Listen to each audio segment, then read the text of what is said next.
Some of Dr. Joo Bang Lee's earliest memories go back to the teachings of his father, who studied the art of judo, kendo, and boxing under the occupation. His father was an educated man graduating from Kwansha University in Osaka, Japan.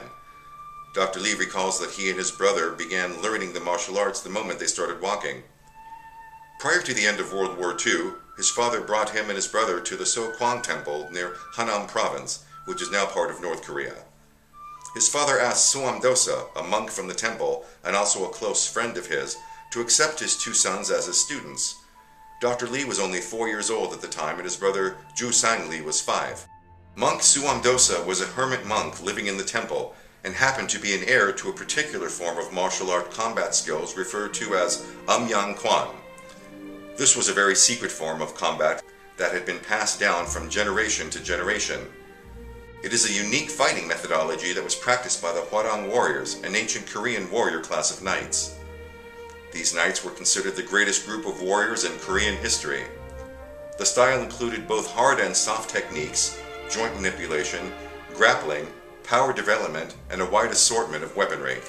Dr. Lee recalls that monk Suam Dosa was an extremely strict and stoic instructor.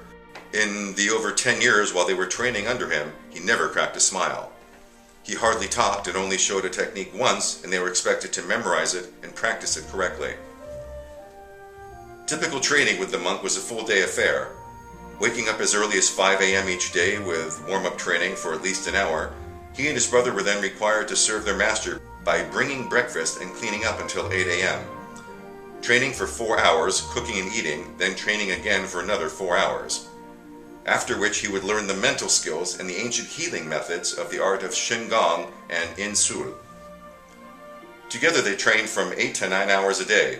Monk Dosa didn't have a studio or training center, so all their instruction was taught in the mountain on leaf-covered grounds. Following World War II, the Americans and Soviets divided Korea across the 38th parallel. North Korea became communist, and the government began confiscating land and property from the middle and upper classes. One day his father got everyone together as though they were going on a picnic. In reality, it was an escape to South Korea. The family also took monk Suam Dosa with them. Upon their arrival, instead of remaining with the family, who relocated further south, monk Suam Dosa chose to make his home further away in the Yangmi-am Temple on Odai Mountain. Odai Mountain was too far for the brothers to travel to continue learning from monk Suam Dosa, so their father had arranged for them to be taught by private instruction under Chok Young-sul. Chok is considered the starting point for the Korean art of Hapkido. Training became natural for the brothers because of their skills taught to them by the monk. In 1956, his family moved to Seoul, South Korea, which was now closer to Odai Mountain, where Suam Dosa had been living. This allowed Lee and his brother to resume their training with him.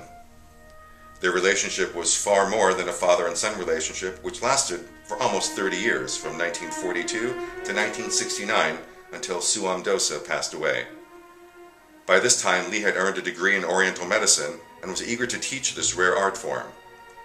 On April 15, 1960, Dr. Joo Bang Lee and his brother Joo Bang Lee created and founded their martial arts system and opened their first school. They combined the spirit and philosophy of the ancient Silla Hwa Rang warriors with their secret combat skills knowledge that was passed to them from Suam Dosa. They called the art Hwa Rang Do, which translated means the way of the flowering manhood. Monk Suam Dosa actually didn't want them to open the art to the public, but to keep it only within the family. Monk Dosa believed that these combat skills were too dangerous to be taught openly because they would inflict great harm if people with evil minds learned them. Dr. Lee and his brother felt that they could teach the art in an honorable way. Therefore, they proceeded in opening a school teaching both Hwa Rang Do and Hapkido. In time, after witnessing how Dr. Lee faced disappointments, he believed that Dr. Lee would not be a disappointment in his teachings, and monk Dosa finally agreed to permit him to teach the combat skills to the public. In July of 1969, before Suam Dosa passed away, he named Dr. Lee as his successor. Dr. Joo Bang Lee and his brother learned an intense art form from Suam Dosa. Unfortunately, the combat skills were never put into an instructional manual, nor were there charts or characters representing these movements. Dr. Lee was charged with putting all he had learned into memory into a step-by-step instructional format and integrate a belt ranking system. In 1968, Dr. Lee's brother Joo Bang Lee became the first person to introduce the art of Hwa Rang Do to America. 4 years later, Dr. Joo Bang Lee immigrated to the West to bring awareness to the art. Coming to America was very difficult. He left his family back in Korea for 2 years in order to establish a better life in America and spread the art he loved so much. It was a challenge for him, but he knew he couldn't give up. Today, Southern California is a home of the very successful Hwa Rang Do Association. Dr. Joo Bang Lee is a man who learned the arts the old way, with strict tradition and sacrifice. From the day he could walk, Dr. Lee was already taking steps that would eventually change history. He is not only charged with keeping an extremely rare art form alive, he was chosen as its successor. Dr. Joo Bang Lee has become a legendary pioneer by opening the doors of Hwa Rang Do to the public and ensuring that the art form will continue for many generations to come.